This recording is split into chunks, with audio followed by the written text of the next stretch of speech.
Olá pessoal, é muito bom estar aqui com vocês mais uma vez no canal Comunicando a Teologia no YouTube, para que nós possamos dar continuidade ao nosso seminário de Escatologia da Esperança, uma perspectiva de esperança no Apocalipse. Que bom que você está aqui conosco, essa já é a quarta aula, estamos vindo em uma sequência lógica, analisando a porção introdutória, questão histórica, também as primeiras porções do texto do Apocalipse. Falamos sobre a divisão do livro a partir de uma perspectiva do dispensacionalismo progressivo e estaremos aqui dando continuidade hoje.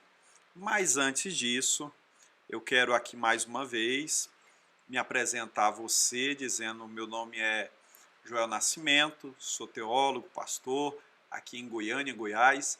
É um prazer estar com você, tá bom? Que bom que você está aqui conosco, que bom que você está estudando conosco, que bom que você que é igreja, você que é teólogo, que é curioso, você que é estudante da palavra de Deus, está nos acompanhando nessa sequência de estudos. Talvez a sua perspectiva seja um pouco diferente da nossa, não tem problema, eu falei no vídeo número 2, da aula número 2, a respeito das diferentes abordagens, isso não tem problema algum, tá bom? Respeitamos o seu posicionamento, no entanto é esse que nós cremos, defendemos, e aqui estamos em sequência ministrando, tá bom? Seja bem-vindo. Você que está vindo pela primeira vez nos visitar aqui no canal Comunicando a Teologia, que bom que você está aqui, é uma alegria ter você. Eu quero convidar você, por favor, se inscreva no nosso canal, é muito importante a sua inscrição, tá bom? Inscreva-se aí abaixo, ative o sininho para receber as notificações dos próximos vídeos, tá bom? E também, por favor, deixe aí um comentário debaixo do nosso vídeo. Olha, eu gostei do conteúdo, eu discordo com essa parte do conteúdo, achei interessante isso, olha, você poderia estudar mais, o que você acha de fulano de tal? Participe conosco, isso é muito bom, o seu comentário é importante, a sua participação, tá bom? É muito importante mesmo, você que está fazendo o curso conosco, o seminário conosco, até o dia 10 do 12 de 2020 agora, quem fizer a inscrição, tá bom? Ali pelo e-mail, eu vou colocar aqui para você agora nesse instante, fizer aqui, olha, mandar o seu nome completo nesse e-mail que vai estar passando aqui embaixo agora, você vai ter também a condição de poder participar conosco e ser certificado pela Secretaria de Extensão da Uninter, que estará certificando os participantes desse curso em até 60 dias posterior à finalização. Você vai estar recebendo no seu e-mail o seu certificado, que você pode imprimir, guardar, pode utilizar ele para compensação de horas, tá bom? É muito importante você estar aqui conosco. Muito obrigado. Se você quiser se inscrever, vai ser muito importante. Se você se inscrever, você vai receber um link lá no seu e-mail que você vai acessar um grupo especial exclusivo no Telegram. Estão sendo dispostos diariamente um ou dois livros dentro da temática da escatologia, além de um mapa escatológico que foi proporcionado e disposto para as pessoas que cumprissem ali os parâmetros que foi exigido na segunda aula. Se você também quiser receber esse mapa, tem que escrever dispensacionalismo progressivo, eu quero o mapa, lá dentro do grupo do Telegram, e você vai receber ele no seu contato particular, tá bom? Participe conosco, se inscreva aí mais uma vez, convidando você para que você possa, mais uma vez, estar conosco, tá bom? Mais uma vez, vamos lá, eu quero dizer para você que é importante a sua participação. Nós vamos estar falando hoje sobre as coisas, tá bom? As coisas que são, logo se esse vai ser a temática de hoje, eu vou colocar também aqui, olha, a hashtag, as coisas que são, e eu quero convidar você desde já a escrever aqui no comentário. Tem que escrever, escreve aí no comentário as coisas que são, tá bom? Durante a aula eu vou colocar algumas informações importantes e na medida que nós formos trabalhando aqui o conteúdo, eu vou disponibilizar um material exclusivo para aqueles que comentarem essa hashtag aqui embaixo do vídeo e também lá no grupo do Telegram vão receber um material exclusivo no seu contato pessoal. Mas tem que escrever as coisas que são, tá bom? Aqui embaixo do vídeo e também lá no grupo do Telegram vai estar recebendo. Que bom que você está aqui. Nós estamos dando continuidade.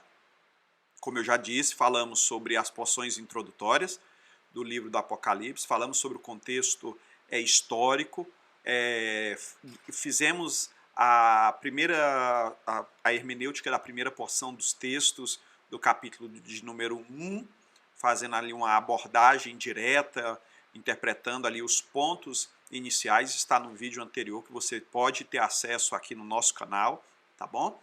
E vamos estar dando continuidade à sequência dos textos do Apocalipse, tá bom? Que bom que você está aqui conosco, mais uma vez eu digo isso, repito, não querendo ser aqui de forma alguma intransigente, mas faço isso dizendo realmente da alegria de poder ter cada um de vocês participando conosco, tá bom? Então nós vamos lá para a nossa aula. Desse momento eu quero convidar você já para poder sentar-se aí na sua cadeira, te reservar essa próxima hora para que nós possamos estar juntos e estudando, tá bom? Você que está estudando agora, a partir do momento que o vídeo foi lançado, se você fez o acesso no dia posterior ou alguns dias depois, eu quero lembrar você que esse material vai ficar apenas 30 dias à disposição no canal Comunicando a Teologia. Depois de 30 dias o acesso vai ser tirado e ele vai ser enviado para outra plataforma. Se os que quiserem participar, depois terão que ter um acesso diferenciado lá. Para você que já está conosco, vamos lá, tá bom? A sequência, você que já está estudando na sequência, você vai compreender aqui a lógica dessa sequência de ministrações. Você que está acessando esse vídeo como o primeiro do canal, eu convido você a assistir a sequência. Assista a primeira aula, a aula 2, aí vem a aula 3 e depois essa aula que é a 4, na sequência lógica, vai ficar melhor para a sua compreensão. Nós estamos falando sobre uma perspectiva escatológica de esperança. Nós baseamos o nosso entendimento dentro de uma abordagem mais otimista dos textos sagrados, de forma alguma ignorando as verdades, de forma alguma ignorando o teor das profecias, de forma alguma querendo fazer uma alteração na sã doutrina, de forma alguma. Pelo contrário, observando o contexto histórico, lembramos que a igreja estava sendo perseguida, era o final do primeiro século, era um momento muito difícil. Lembrando ainda dentro do contexto histórico do próprio autor, do próprio escritor que foi João, ele estava na ilha de Patmos, uma ilha vulcânica no mar Egeu, ele estava isolado, ele era prisioneiro por causa do evangelho, ele estava ali como alguém que foi enviado para encerrar a sua história, para que ele parasse com a propagação do evangelho. Mas justamente ali onde Domiciano, que era o imperador da época, o César daquele tempo, pensava que iria parar João, ele estava isolado, mas ele não estava abandonado. Naquele instante, o Senhor aparece a ele, se manifesta a ele, traz um descortinar da história, por isso Apocalipse, revelação, e trazendo tudo isso, ele trazia uma mensagem de esperança, primeiro para a igreja primitiva que estava perseguida. Era o Senhor dizendo, existem impérios, mas eu sou o Senhor soberano dos reinos. Império é imposto, império é ilegítimo. Agora, reino é proposto, reino é herdado. Reino precisa de um herdeiro legítimo, de um rei de verdade. E Jesus é esse Senhor e Rei que justamente nesse contexto aparece para dizer para João. A história da humanidade muitas vezes parece que está sem direção, está perdida, A igreja, muitas vezes perseguida, parece que está abandonada, mas eu sou o Senhor que não abandono o meu povo. Ele aparece a João, revela-lhe essa porção que vai ser o último livro dentro do compêndio sagrado, e João, de tamanha felicidade, ele vai ser liberto por Domiciano no ano de 96, ele retorna à sua terra, tem a condição de escrever mais 3 epístolas e, além disso, o Evangelho de João, que foi o último texto a ser escrito do Novo Testamento. E então, alguns anos depois, é encerrado o cânon, e esse cânon é transmitido no compêndio geral, tendo todos os livros do Antigo Testamento e todos os livros do Novo Testamento, também em uma só união, para aqueles que quisessem acessar essas verdades. Tá bom? Então nós estamos aqui falando sobre este ponto, a escatologia da esperança. É olhar de forma otimista, de forma esperançosa. A fé é a aplicação da crença, da confiança em Deus no tempo presente. Agora, a esperança é saber que Deus, ele é o Senhor do passado, é o Deus do presente, mas ele também é o Deus do futuro. E esperança é esperar, é uma fé estendida, é a fé que se estende para o amanhã, nos fazendo crer e esperar em Deus, mesmo que ainda estejamos vivendo hoje. Tá bom? Então, com essa esperança, vamos adiante, dando continuidade aqui ao nosso estudo. Eu tenho certeza que vai ser maravilhoso. Vamos lá. Quando João, falávamos na aula anterior, que João ele teve uma visão, né, as coisas que viste, e o que João viu ali do capítulo 1, do verso de número 12 até o verso de número 17, João ele vai ter uma visão especial da parte de Cristo. Ele vai ver ele de uma forma maravilhosa. E ele vai ter uma reação. Warren Wiersbe vai dizer que no capítulo 1 de Apocalipse ele é dividido em 3 partes. Primeiro, o que João ouviu, versos 9 ao verso 11, ele vai dizer assim, olha, irmão, eu, João, vosso irmão companheiro na tribulação, no reino e na perseverança, achei-me na ilha chamada Patmos por causa da palavra e do testemunho de Jesus. Então ele estava preso porque ele havia sido perseguido. Ele estava preso porque ele estava fazendo uma coisa honesta. Ele estava preso porque ele estava propagando a verdade. Não é porque você faz aquilo que é certo que você não vai ter alguma revelia, alguma dificuldade. Pelo contrário, quando nós nos preocupamos, nós nos empenhamos e cumprimos o nosso propósito como a igreja de Deus na terra, é que muitas vezes os inimigos, sejam humanos, sejam carnais, sejam espirituais, sejam em esferas distintas, talvez nas emoções, lutas próprias internas, se levantam.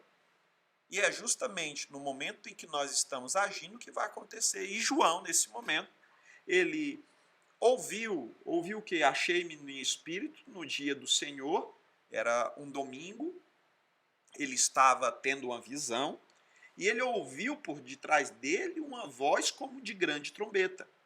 E essa voz dizia, verso 11, escreve em livro e manda às 7 igrejas.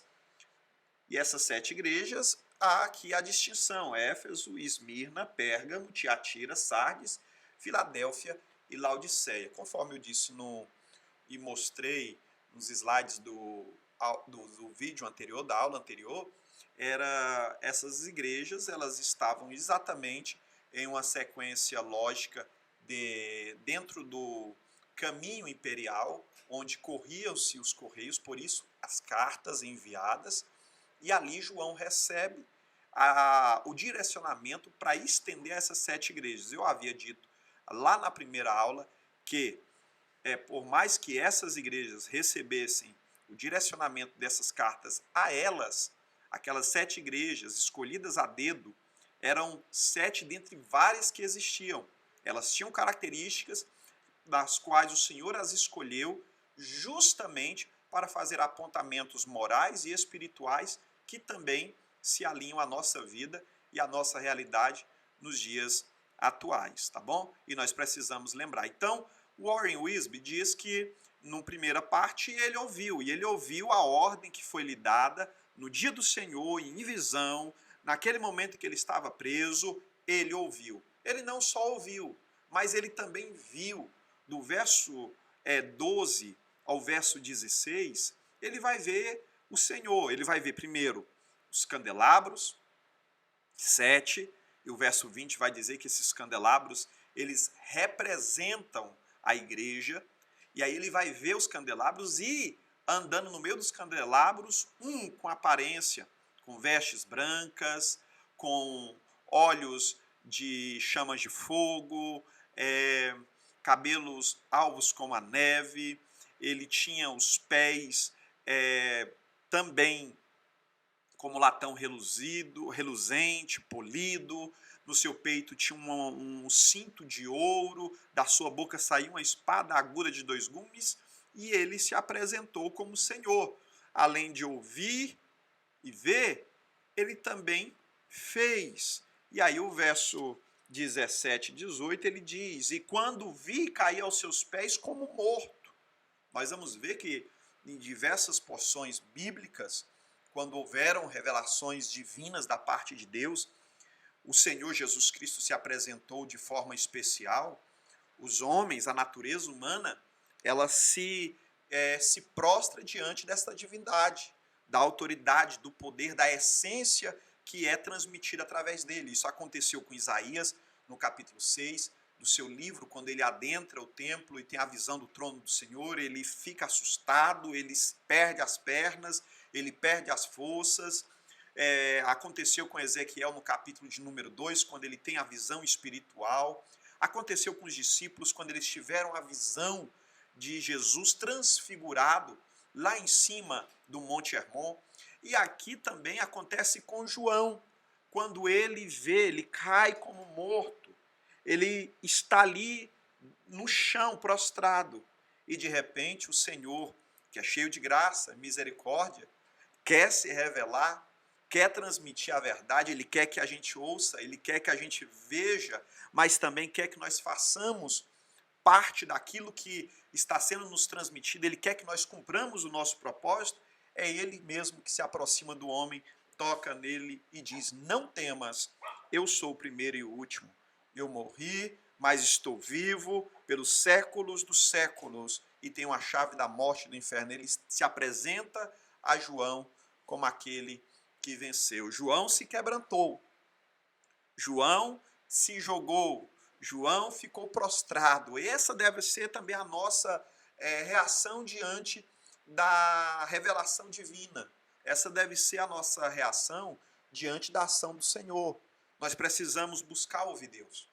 Deus se revela através da sua palavra. Nós precisamos buscar vê-lo através da sua igreja, através do seu agir. Lembra da aula anterior que o Senhor, antes de se revelar em uma visão espiritual, João tem a visão dos 7 candelabros. E ali fala da igreja. As pessoas vão ver Jesus primeiro na igreja. E essa questão, nós precisamos ser a igreja que Jesus é visto. Nós precisamos ser a igreja, nós precisamos ser o povo em que Deus pode ser enxergado através de nós. E nesse sentido, nós precisamos também fazer o que João fez, ter humildade de nos aproximarmos dele. João se quebrantou, mas foi de forma especial, na sua humanidade, na sua condição de idade avançada, na sua condição de igreja perseguida, na sua condição de servo aparentemente abatido, de alguém que aparecia ou aparentava que estava com o ministério interrompido, ele é animado. A voz que vem diz, não temas, eu sou o primeiro e o último. A minha é a primeira palavra e a minha também será a última. A minha condição, a minha construção na tua vida ainda não acabou. Era o que ele estava dizendo. E ele então toca João para dizer para ele que ele tem a chave da morte e do inferno. Não era o fim, ele tem a continuidade da vida, ele tem a última palavra ele é Senhor, João é restaurado para continuar vendo aquilo que ele queria que ele visse. Aqui eu quero falar algumas questões importantes para que nós possamos relembrar. Primeiro, Cristo e a igreja. O relacionamento é muito íntimo, muito profundo, e que isso precisa ser trazido também para o nosso viver. A visão de João é esse Senhor de vestes brancas, que fala da sua condição de sacerdote, da sua condição de Deus, fala da sua condição de rei, com esse cinto dourado. Os cabelos brancos fala da sua condição de eterno e de divino. Os seus pés de latão polido fala da sua justiça, o seu poder agora de julgar retamente, os seus olhos como chama de fogo, fala de que nada escapa do seu olhar. Da sua boca saiu uma espada aguda de 2 gumes, falando que ele vai nos julgar literalmente pelo domínio da sua palavra. Na sua mão direita ele tem as 7 estrelas que representam de fato os 7 anjos, os 7 líderes, os 7 pastores que estavam sobre as igrejas da Ásia. Ele caminha no meio dos 7 candelabros, fala de um Senhor que não é estático, mas de um Senhor que se movimenta, um Senhor, que é rei, que é Deus, que julga, que vê, que é eterno, que domina, mas que caminha e sabe a realidade da sua igreja. E entendendo isso, mais uma vez eu digo, ele não está apenas no meio dos candelabros, mas ele anda entre eles. O que nós aprendemos é algo claro, é de que ele é aquele que se movimenta, ele sabe o que acontece, ele é aquele que se movimenta, ele conhece os nossos passos. A igreja do Senhor de todas as eras, formada por, como eu já disse nas aulas anteriores, tribos, povos, línguas e nações, em cada ambiente onde está, o Senhor se manifesta, o Senhor se movimenta. E a forma que ele se movimenta, isso é apresentado dentro da sua igreja. Algumas igrejas, ele se movimenta através do ensino. Outras porções da sua igreja, ele se movimenta através da sua ação, das suas ações sociais. Outras, ele se manifesta através da manifestação de dons, sejam os espirituais, no termo daqueles que se manifestam na continuidade de dons, como, por exemplo, dons de inspiração, como também dons de revelação, tá bom? E outros dons, que dons de governo, os ministérios, que são dons da parte de Deus dada ao homem. Ele anda, ele se movimenta, ele faz a sua igreja se movimentar. Ele é aquele que está ali, ele conhece, ele sabe o que passa. Mas esse também, nós precisamos entender e continuar crendo na transcendência, mas também crer na imanência. É o Senhor que sai da história, mas que se revela através de. Tá bom? Ele é aquele que saiu do céu, saiu fora, aquele que estava fora do espaço e tempo e se tornou homem, caminhando entre nós. Mas é aquele que também traz a sua revelação, a sua manifestação no meio do seu povo. E isso é importante. Nós precisamos trazer isso sempre à nossa mente e colocar isso em prática na nossa vida e história, nunca nos afastando dessa verdade que precisa ser lembrada, praticada, precisa ser colocada sempre em nossa vida de forma contínua, para que as pessoas também vejam Cristo sendo visto e revelado em nós. Ele não está somente na igreja, mas a igreja está em suas mãos. E isso aqui é algo também importante de dizer. A liderança, a forma que a igreja está sendo guiada. Muitas vezes a gente não concorda com a liderança, muitas vezes a gente não concorda com alguns aspectos de direcionamento de alguns ministérios e queremos ser contra aqueles que estão trabalhando nesse ministério. Muitas vezes nós não conseguimos compreender a percepção que o líder, a estrela que está na mão do Senhor, está tendo. Mas é importante dizer que ele não só caminha, mas ele domina. Ou seja, a direção da igreja está no controle de Cristo.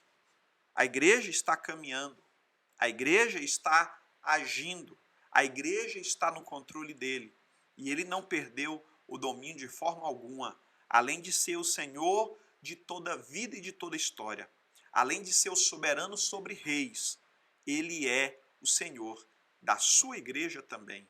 E isso é importante ficar bem claro dentro de nossos corações. O termo kraten no grego significa conserva, sustém inabalavelmente. João 10, 28, ele vai dizer isso. Aquele que o Pai me dá virá a mim, de maneira nenhuma lançarei fora. Né? Ele sustenta, ele guarda, ele conserva, ele nutre. A igreja está guardada nas mãos do Senhor. E a aplicação clara para mim e para a sua vida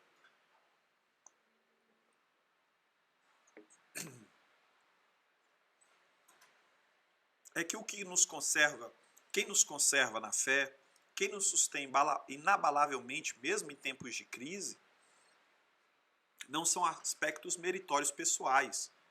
Precisamos entender que, como igreja de Cristo,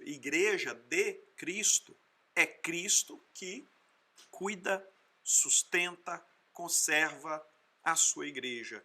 É Ele que nos guia a despeito das adversidades e mesmo em meio às adversidades, Ele é o Senhor que está ao nosso lado. Tá bom?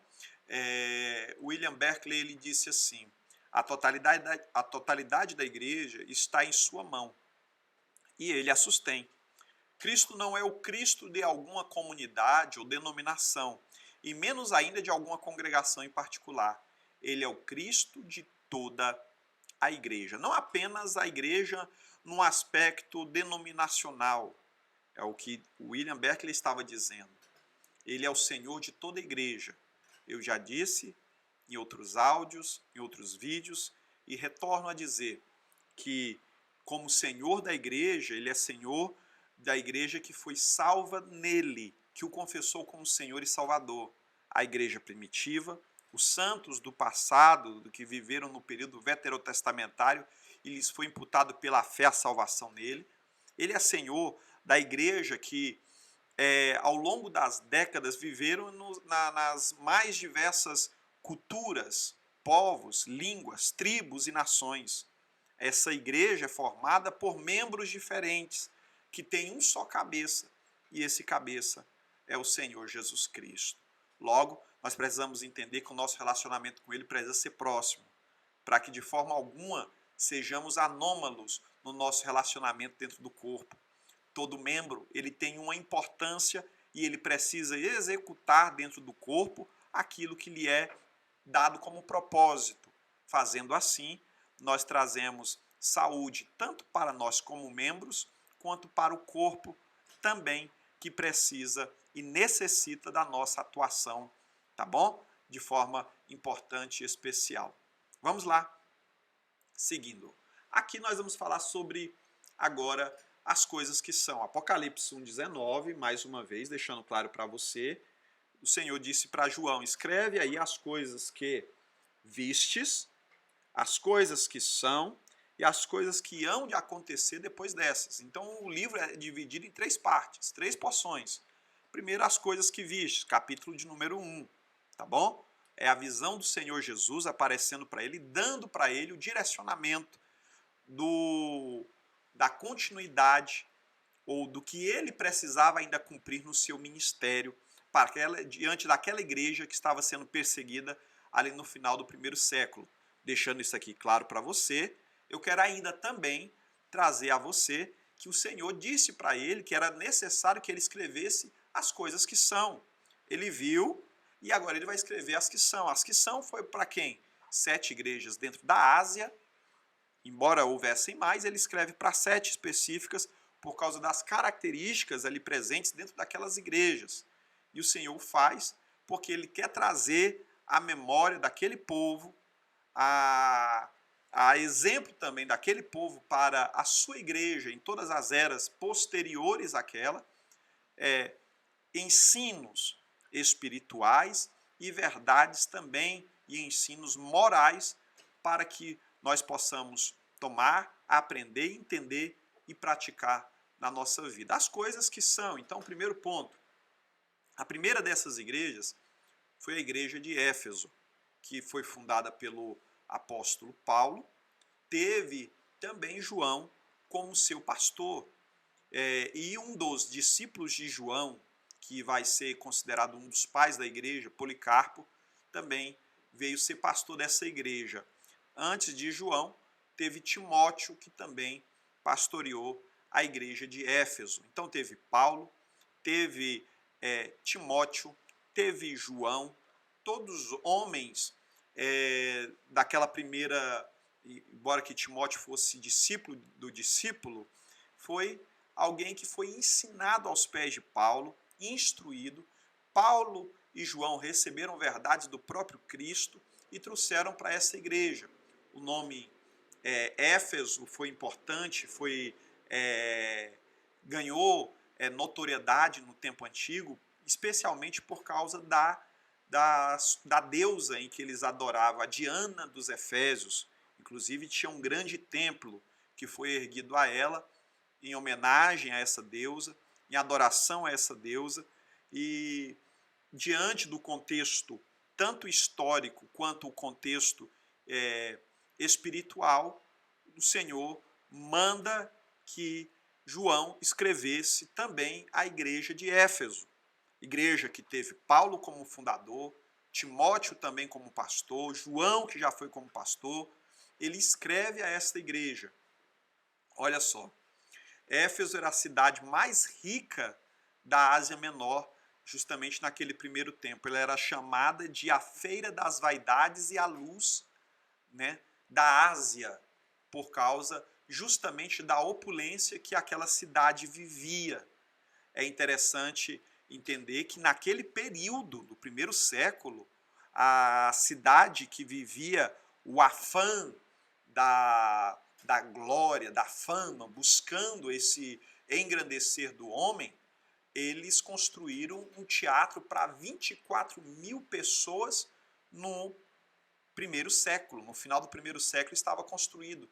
E aí nós vemos a dimensão e a opulência que acontecia ali. Ali ficava o porto mais importante da Ásia. E foi interessante que foi em Éfeso, justamente, que Paulo e Silas vão ser presos, vão passar por um período de desafio, para que depois eles possam dar continuidade ao evangelho. E de lá de Éfeso, a palavra vai ser levada através desse porto para a Europa, e da Europa vai ser transmitida também para as Américas. A importância daquela mensagem ser ministrada a Éfeso. No tempo das perseguições, Inácio acabou rebatizando aquele porto e aquela cidade de a Porta dos Mártires, porque o que aconteceu foi justamente o Império Romano, que estava perseguindo a igreja no primeiro século.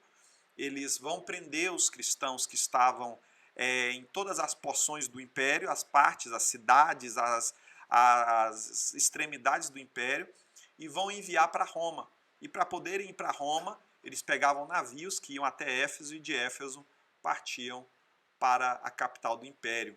Havia ali o templo, a deusa Diana dos Efésios, conforme eu disse, e foi Paulo que fundou a igreja.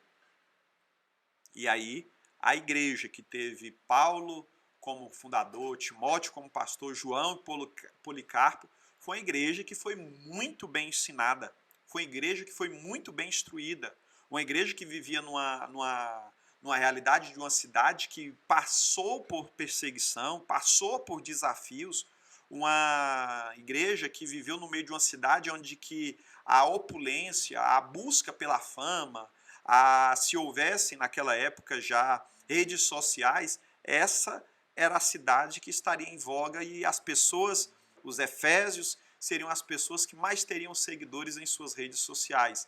Aquele lugar era justamente um lugar onde as pessoas que estavam fora da igreja buscavam com afã esta fama, e as que estavam dentro da igreja estavam sendo perseguidas. As que estavam dentro da igreja precisaram se manter fiéis ao Senhor.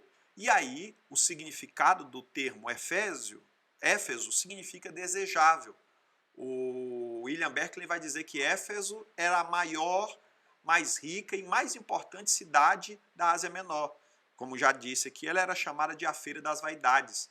Ela recebeu um mérito do Senhor, uma vez que teve Paulo, uma vez que teve Timóteo, uma vez que teve João e até Policarpo como pastores, por ser uma igreja ortodoxa, uma igreja que manteve-se fiel, guardou a doutrina, manteve-se fiel, não se corrompeu diante das opções que era oferecido naquela cidade, das vaidades, da opulência, da venda da fé por uma fama momentânea naquele primeiro século. E aí essa igreja separou-se das falsas doutrinas e das falsas obras, é o que vai dizer também Warren Wiersbe. E era justamente isso. Uma igreja que é ortodoxa, se mantém ao seu fundamento fiel, é uma igreja que permanece firme sem se vender, é uma igreja que não negocia seus valores, uma igreja que não abre mão de quem é, uma igreja que permanece firme no seu propósito, é uma igreja que vai romper e vencer diante desses desafios aqui, que foram justamente os desafios de permanecer firme diante das falsas obras empregadas e apregoadas ali naquela cidade. A palavra grega, vai dizer William Berkeley, para a obra é kopos. Esse termo ele descreve o trabalho árduo que nos faz suar, um trabalho que demanda de nós toda a reserva de energia que temos em nossa concentração mental. Quando o Senhor olha para essa igreja, o Senhor vai dizer, eu conheço as tuas obras. O Senhor vai dizer que conhece, sabe o que ela está passando, sabe qual foi o empenho que eles tiveram. Foi alguém que se manteve, foi uma igreja que se manteve concentrada para não se permitir ser influenciada para o mal. Hoje, muitas pessoas que são igreja do Senhor, muitas vezes acabam vendendo-se facilmente, abrindo mão dos seus valores, negociando a sua fé, facilmente, por alguns momentos, a busca também por esta fama passageira, né? Por essa glória passageira. Essa igreja vai permanecer firme, concentrada, focada em quem ela é para poder defender ali a sua estrutura. O Hernandes Dias Lopes, reverendo, vai dizer que ser crente em Éfeso não era popular. Era ali um dos maiores centros de culto ao imperador. Os crentes eram perseguidos e mortos por não se dobrarem a César. Outros eram perseguidos por não adorarem a Diana dos Efésios. Outros eram seduzidos pelos falsos apóstolos. Mas em grande parte os crentes estavam firmes e prontos para morrerem pela causa de Jesus. Então havia aqui, além do culto ao imperador, a religião oficial, havia também o culto dado aos gregos, já desde os gregos, ali naquele local, vamos dizer aqui, uma sequência de adoração que era dado como se fosse uma herança, uma herdade. Meu pai foi, meu tio foi, meu avô foi, meu bisavô foi, e eles acabavam sendo.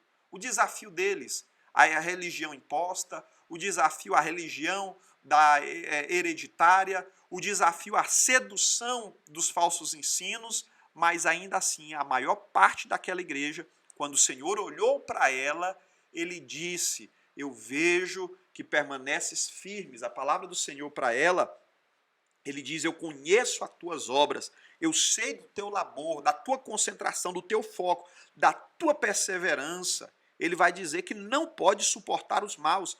Puseste à prova os que mesmo se declaram apóstolos, mas não são, e os achaste mentirosos. Tenha perseverança, suportaste as provas por causa do meu nome, não te deixaste esmorecer. O Senhor Jesus olha e declara, dizendo, primeiro, eu conheço quem é você, eu sei qual é a tua realidade, e é o que ele também sabe sobre mim, sobre você e sobre nós. Olhando para essa igreja, fazendo essa observação, ele vai dar o mérito da sua ortodoxia, da sua fidelidade, uma igreja fundada nos apóstolos, permaneceu fiel, transmitindo às gerações vindouras, mas uma igreja que também tinha um demérito. E qual o demérito? Uma igreja que perdeu o amor. Agora, olha só que interessante. George Led vai dizer, pureza pureza de doutrina e lealdade não podem nunca ser substitutos para o amor. Você pode ser alguém extremamente ortodoxo, alguém que defende extremamente a verdade daquilo que você crê. Você pode ser leal extremamente aos seus valores e princípios, mas isso nunca pode substituir o amor que você deve ter por aquele que é o Senhor da igreja. Eu preciso sim defender valores. Eu preciso sim ser leal, mas eu preciso ter, e era o que faltava dentro de Éfeso, da igreja de Éfeso, justamente o amor. O Senhor vai olhar para ela e vai dizer: tenho, porém, contra ti que abandonaste o primeiro amor. Abandonaste. E isso aqui está cravado a história daquele que se movimenta, daquele que conhece, daquele que tem um domínio da igreja. Ele vai olhar e vai dizer: lembra-te de onde caíste. Ele vai dizer para ela. Hernando Dias Lopes vai dizer assim: olha, odiar o mal, odiar o erro e o mal não é o mesmo que amar a Cristo. O trabalho de Deus não pode tomar o lugar de Deus em nossa vida. Deus está mais interessado em um relacionamento com Ele do que em trabalho para Ele. Muitas vezes nós nos empenhamos tanto no ofício, empenhamos tanto na chamada ministerial, nos empenhamos tanto nos afazeres, nos departamentos dentro da igreja, que esquecemos que precisamos desenvolver uma vida piedosa com Deus, uma vida de amor, de relacionamento com Ele. Por mais que nós queiramos e devamos, por mais que nós precisemos cumprir o nosso propósito, desenvolver o nosso trabalho, cumprir o nosso papel, precisamos nos relacionar com aquele que é o Senhor da igreja.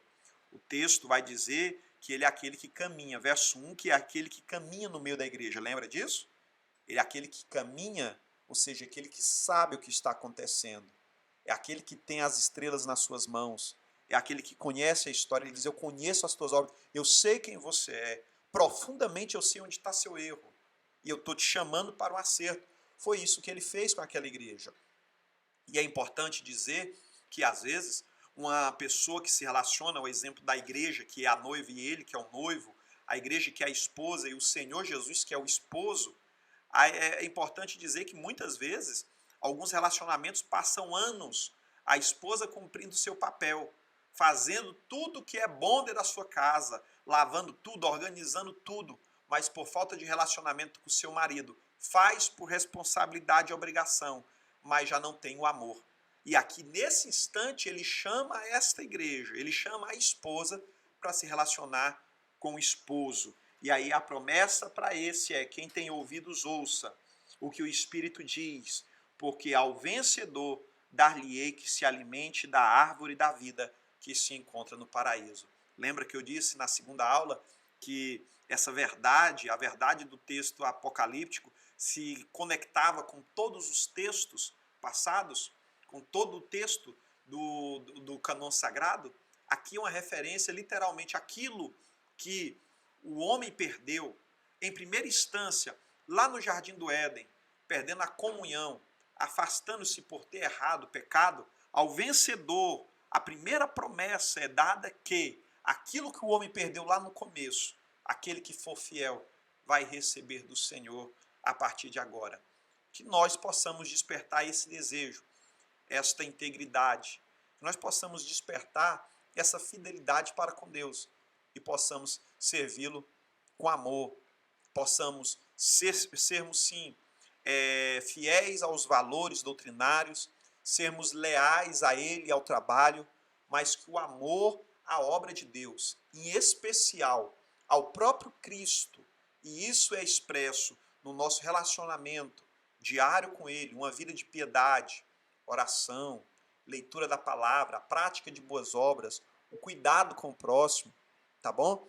E o nosso desenvolvimento com a nossa comunidade cristã, isso também reflete, de fato, não somente aquilo que nós falamos, mas isso se reflete na prática, aquelas teorias que muitas vezes nós defendemos. E ao fazer isso de forma prática, a nossa pregação recebe autoridade e podemos convencer outros também através do exemplo de vida. tá bom? A outra igreja que foi escrito, outra carta foi a igreja de Esmirna, né? A igreja de Esmirna, nós vamos colocar aqui algumas características importantes a respeito dela. Ela era a mais bela cidade da Ásia Menor, era considerado o ornamento, a coroa e flor da Ásia. Se a outra cidade era chamada de a Feira das Vaidades, era a cidade da opulência, a cidade da fama, a cidade da glória, a cidade que não dormia, essa cidade aqui é a cidade da beleza, é a cidade que apresentava os seus... as suas belezas naturais, era um ambiente onde as pessoas de hoje gostariam de ir para tirar fotos, gostariam de ir para descansar a alma, ver a beleza da natureza. Ali tinha um Monte Pagos, que era rodeado de templos a vários deuses, Cibeles, Apolo, Zeus, Afrodite, Esculápio, que era o deus da medicina, e era bordejada de casas formosas. Policarpo, ele vai ser pastor também dentro da igreja de Esmirna. Policarpo vai ser mártir, ele vai ser martirizado, ele vai morrer por causa do amor ao evangelho, por causa da fidelidade no evangelho, dentro, sendo pastor nesta igreja.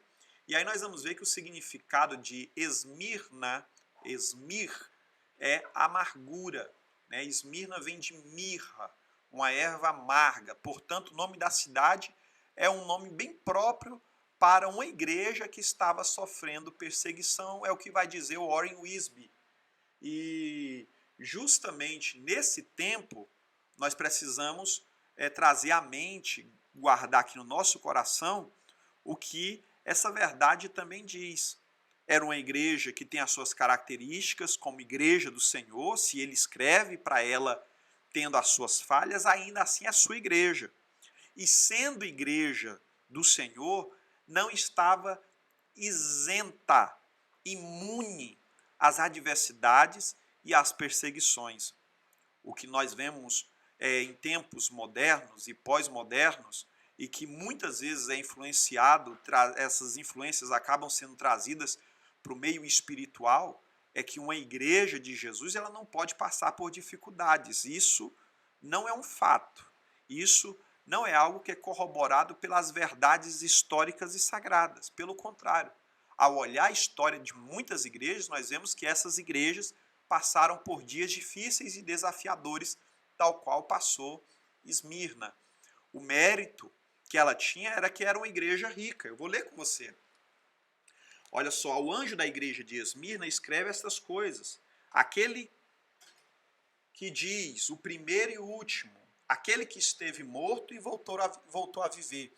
É importante eu deixar claro aqui que todos os pontos em que Jesus irá se apresentar às igrejas na Ásia estão, diante das coisas que são, ele vai utilizar títulos e verdades que lhe foram implicadas e apresentadas como as coisas que vistes, que João viu ali no capítulo 1. João, que viu ele caminhando no meio dos candelabros, a igreja de Éfeso, assim ele se apresentou. A igreja de Esmirna, agora ele diz, eu sou o primeiro e o último, o alfa e o ômega, o que morreu e tornou a ser vivo. Ele está fazendo uma ligação direta, Apocalipse 1,18. Ele vai dizer, eu conheço a tua tribulação. Mais uma vez, ele é aquele que tem os olhos como chama de fogo. Ele sabe o que nós passamos, o que nós sofremos, o que muitas vezes é imposto sobre a vida da igreja, sobre a vida do seu povo, sobre a vida daqueles que resolvem lhe servir. Ele diz, e é da tua pobreza, mas tu és rico. A igreja era uma igreja que estava num ambiente muito bonito e especial, mas ele olha para essa igreja reconhecendo a pobreza financeira, mas diz que ela era uma igreja que tinha riqueza. A riqueza não está na condição, e isso é uma verdade que a Bíblia sempre defende, não está na abundância dos bens que alguém possui, mas especialmente nos valores daquele que guarda. E ele vai dizer, da tua pobreza, da blasfêmia dos que a si mesmos se declaram judeus e não são, sendo antes da sinagoga de Satanás. Não temas as coisas que tens de sofrer, eis que o diabo está para lançar prisão a alguns de vós, eles estavam sendo perseguidos, para ser dispostos à prova, tereis tribulações, mas ser fiel até a morte, e dar-te-ei a coroa da vida. Os irmãos estavam passando por sofrimentos terríveis, momentos desafiadores. E aí, essa igreja era uma igreja, George Led vai dizer, era uma igreja pobre, numa cidade rica. A pobreza dos esmirneanos não advinha somente da sua situação econômica, mas do confisco de bens, bem como dos saques que intervinham por bandos hostis. Era uma igreja que, além de, no momento que resolviam confessar o Senhor como seu Senhor e Salvador, o império vinha e confiscava o seu direito, sua propriedade. Então, ser cristão significava abrir mão dos valores materiais. Ser cristão naquela igreja significava passar por dias de desafio. Hoje, muitas pessoas não conseguem, às vezes, passar por um aperto financeiro que muitas vezes, em algumas ocasiões, já quer abandonar sua fé, ou declara que Deus não existe, ou pensa em procurar ou trocar de Deus. É porque muitas vezes nós nunca conseguimos observar com mais detalhes as verdades sagradas que a Bíblia nos orienta e nos apresenta. Esse aqui é um exemplo. Os nossos irmãos, além de estarem sofrendo confisco nas suas propriedades, acabavam acontecendo saques. As igrejas eram roubadas. Né? As pessoas dizem que as pessoas hoje não honram as igrejas, porque as igrejas muitas vezes são roubados som, é levado carro, é levado alguma coisa, e as pessoas pensam que Deus precisa colocar um anjo ali. Mas essa igreja estava sofrendo justamente isso, já no primeiro século. E o exemplo que esses homens é que, mesmo sendo pobres, mesmo sendo levados, o Senhor olha para eles e diz: vocês permanecem ricos. E aí, diante do demérito, o Senhor Jesus, juntamente com a igreja de Filadélfia, ele não vai colocar demérito algum sobre ela. Os crentes de Esmirna passaram então a sofrer acusações levianas. Primeiro, de canibais, por causa da ceia do Senhor. Porque lá na verdade sagrada diz: aquele que comer do meu pão, e aquele que comer da minha carne e beber do meu sangue. Referência ao pão e ao suco de uva na ceia. Os irmãos estavam sendo chamados de imorais por celebrarem a festa ágape, a festa do amor da igreja primitiva. Eles estavam sendo chamados de separadores de família, uma vez que os cristãos convertidos acabavam abandonando as práticas pagãs e abandonavam aquela série de cultos e adorações nos templos dos outros deuses. Eles estavam sendo chamados de ateus por não se curvarem diante dos deuses, fossem, quer sejam o deus do império, que era o próprio imperador, como os deuses gregos que tinham seus templos naquele lugar. Eram chamados de desleais e revolucionários por se negarem a dizer que César era o Senhor. E aqui, quando eles aceitavam Jesus, eles declaravam que Jesus era o único Senhor de suas vidas. E é por causa desta situação, por causa desta condição de permanecerem fiéis ao Senhor, que o próprio Senhor Jesus vai dizer: eu sei que vocês vão sofrer, eu sei que vocês vão padecer, eu sei que o diabo vai lançar algum de vocês na prisão, algum de vocês serão postos à prova, vai vir perseguição, mas a ordem do Senhor e o direcionamento do Senhor, que vê a igreja, que é o primeiro, aquele que dá a primeira palavra e a última, é aquele que esteve morto, mas tornou a viver. Para essa igreja que tem a iminência de ser morta, ele diz para essa igreja alimentando a fé, que ele é aquele que esteve morto, mas tornou a viver. Ele estava dando para aquela igreja uma esperança. A promessa ao vencedor seria de não passar pela segunda morte. Eles estavam morrendo em fidelidade a Cristo, mas carregavam essa primeira morte como marca do vencedor. Jesus é o primeiro e o último. Esmirna buscava ser a primeira em fidelidade, mesmo até as últimas consequências. Hoje é a única cidade sobrevivente dentre as 7 igrejas da Ásia. Izmir, que fica na Turquia asiática, tem hoje aproximadamente 255 mil habitantes e ainda está viva, construída e é uma cidade atual. Os nossos irmãos, a despeito das adversidades do tempo, foram fiéis e o Senhor fez com que a história e a profecia se cumprisse sobre aquela cidade. Mas para finalizar, e nós retornaremos no próximo vídeo falando sobre as outras 4 igrejas, eu quero finalizar aqui neste momento sobre a igreja de Pérgamo, que também tem aqui um ensinamento maravilhoso a partir do verso de número 12. Para mim, para você, também alguns ensinamentos maravilhosos, né? Pérgamo, né? A Acrópolis lá de Pérgamo vai trazer alguns exemplos aqui para nós importantes.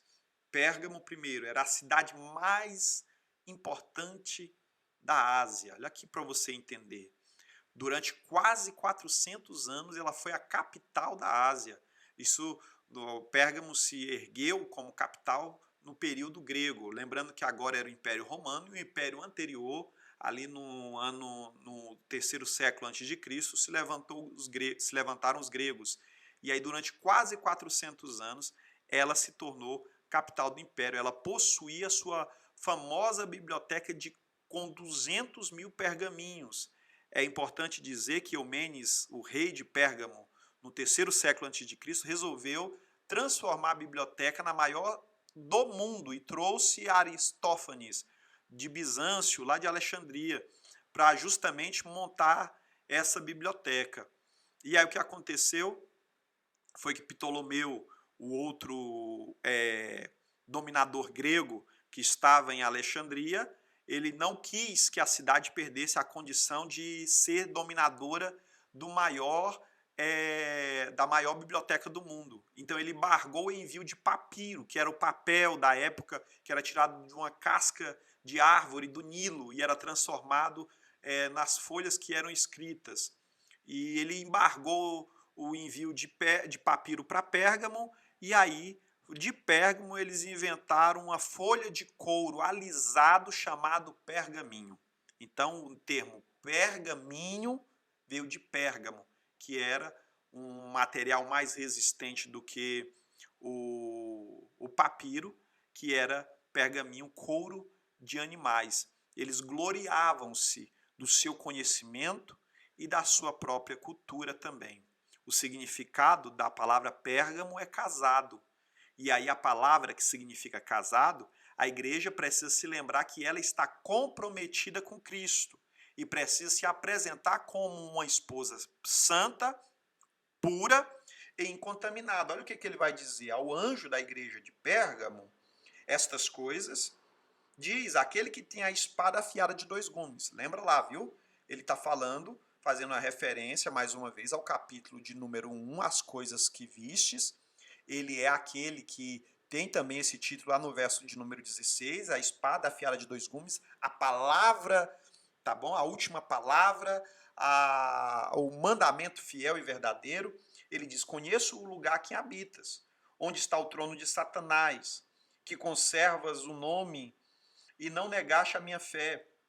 Ainda no dia de Antipas, minha testemunha, meu fiel, o qual foi morto entre vós, onde Satanás habita. Tenho, todavia, contra ti que algumas coisas que tem por aí suscitam a doutrina de Balaão, o qual ensinava a Balaque a armar ciladas contra os filhos de Israel, para comerem coisas sacrificadas aos ídolos, para praticarem prostituição. Outros sim, também tu tens os que, da mesma forma, sustentam as doutrinas dos nicolaítas. Portanto, arrepende-te, e se não, virei a ti sem demora, e contra eles pelejarei com espada da minha boca. Quem tem ouvidos, ouça o que o Espírito diz à igreja. Ao vencedor dar-lhe-ei um maná escondido, bem como dar-lhe-ei uma pedrinha branca, e sobre esta pedrinha é escrito um novo nome, qual ninguém conhece, exceto ao que recebe. A palavra Pérgamo era lembrar dessa condição, era casado, mas ela tinha um compromisso com o Senhor. Havia um ponto de discórdia dessa igreja, e que não era entre o bem e o mal, e sim entre a verdade e o erro, é o que vai dizer John Stott. Era uma igreja que tinha a uma percepção correta, uma igreja que era ortodoxa, uma igreja que tinha o mérito de defender os valores doutrinários, mas uma igreja que precisava fazer essa distinção entre aquilo que é errado e aquilo que é certo. A igreja só é forte quando é santa, tá bom? Lembre disso, igreja, o próprio termo, ela já declara isso, eclésia, aquela que é separada, aquela que é santa, tá bom? O pecado enfraquece a igreja. Sempre que a igreja se mistura ou adota o estilo de vida do mundo, ela perde seu poder e a sua influência. Esse poder é o espiritual e a influência também é a influência social e a influência espiritual de representar, ser representante do reino e ser sacerdote de Deus na face da terra. Você que está acompanhando a sequência dos estudos, você sabe que foi para isso que o Senhor nos chamou, é o que também diz Apocalipse 1, verso de número 6. Guarde isso aí no seu coração também. O problema dessa igreja é que ela foi uma igreja liberal, aberta a novas experiências, a erros. A igreja acabou tornando-se infiel. A casada tinha um compromisso, mas parecia que a igreja queria submergir as diferenças doutrinárias no oceano de amor fraternal. É o que diz John Stott, né? Por amor ao meu irmão, eu vou aceitar esse erro dele. Por amor a fulano, eu vou aceitar essa falha dele. Por amor a ciclano, eu vou aceitar essa falsa doutrina. E aqui está o problema. O texto vai deixar claro que o próprio Senhor, que tem a sua palavra, a palavra que sai da sua boca, aquela palavra fiel, que vai nos julgar, vai ser a referência para a nossa fidelidade diante dele, ele vai dizer, eu sei que o trono de Satanás está aí. Eu sei que há oferendas no meio de vocês. Eu sei que há muitos de vocês que se permitem corromper por Balaão, ou seja, falsos profetas que muitas vezes vêm para querer influenciar as pessoas com falsas doutrinas. E também a doutrina dos nicolaítas, que eram pessoas, judeus do primeiro século, que diziam que se alguém queria dizer ou declarar que alguma coisa era errado, primeiro ele tinha que experimentar aquilo para dizer realmente isso não presta. Ele dizia, se você quer de fato ser livre, alcançado pela graça, então você precisa se aprofundar nas profundezas do pecado e lá no fundo do poço para que você realmente possa experimentar a graça no seu maior ápice. E não é essa a vontade de Deus. Uma vez que nós, caindo no poço, é possível que não voltemos. É preciso tomar cuidado com esse tipo de influência na nossa mente, com as chamadas negociações espirituais, negociações da nossa fé, que nós não venhamos abrir mão de forma alguma dos nossos valores e sejamos fiéis ao Senhor. Aos vencedores dessa igreja, ele prometeu comer do maná escondido, que é o contrário daquilo que era oferecido nos banquetes de Balaão. Eles receberiam a pedrinha branca, significa que era um favor, ao contrário dos banquetes e os tribunais dentro de Pérgamo. Eles receberiam também um novo nome, e aqui fala da diferença entre estar no meio e ter uma identidade reservada em Deus. Então eu finalizo aqui, falando também sobre a igreja de Pérgamo, dentro do tema as coisas que são para mim e para você. Retorno aqui à minha tela principal. Peço para você colocar aí embaixo as coisas que são. Se tiver ficado alguma dúvida nesse ponto dessas 3 primeiras igrejas, eu quero que você escreva aqui nos comentários ou também lá dentro do grupo do Telegram. Eu fiquei com dúvida nisso. Pode perguntar que eu vou ter o prazer de falar com você. Foi muito bom estar aqui contigo. Essa foi a 4ª aula. Eu te aguardo na 5ª aula, tá bom? Vamos falar sobre o fechamento desses pontos, das coisas que são, sobre as 7 igrejas da Ásia. E aí iniciaremos na aula de número 6 a respeito das coisas que hão de acontecer, tá bom? Olha, vou ficando por aqui, mais uma vez dizendo, inscreva-se no canal, curta o vídeo, comente aí embaixo, ative o sininho e eu te aguardo, se Deus quiser, no próximo momento juntos. Fique com Deus, um grande abraço e até mais.